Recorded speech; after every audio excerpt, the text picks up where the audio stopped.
So yan guys, usapan natin ngayon is kung magkano ang cost of living dito sa Kuwait. First is pagdating ko dito,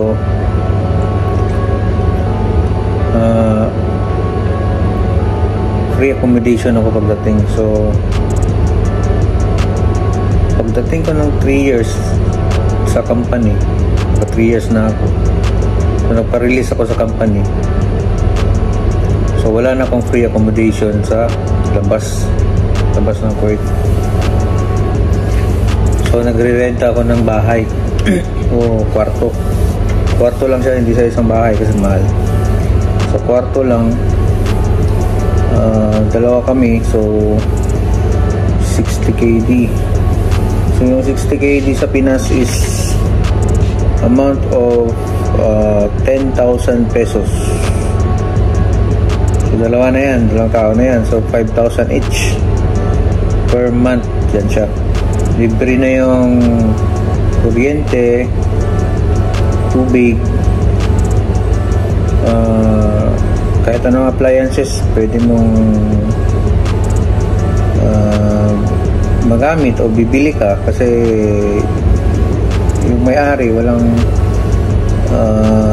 masyadong appliances. Halimbawa, appliances niya is isang ref lang, tapos isang washing, wala. So yung lutuan, so kailangan mong bumili ng iyong sariling appliances. So yun yung cost of living niya. So cost ng bahay. So yung iba naman is may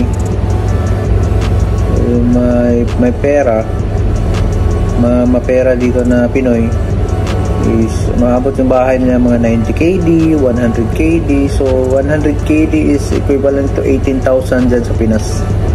Ganyan ka mahal. So per month rin yan siya. Wala pang ano yan, yung pagkain rin, mahal rin yung pagkain dito. So isang grocery mo sa 1 month maabot ng 40 KD, 40 to 50, dalawang tao na yan.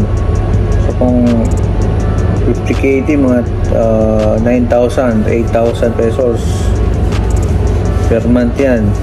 So kung isang tao, kung titipid ka talaga, mga 3,000 pesos to 4,000 yan, mga gastos mo sa pagkain isang buwan. So yan na muna guys. Kung may comments kayo or suggestion o mga tanong, comment sa baba. Babos ka.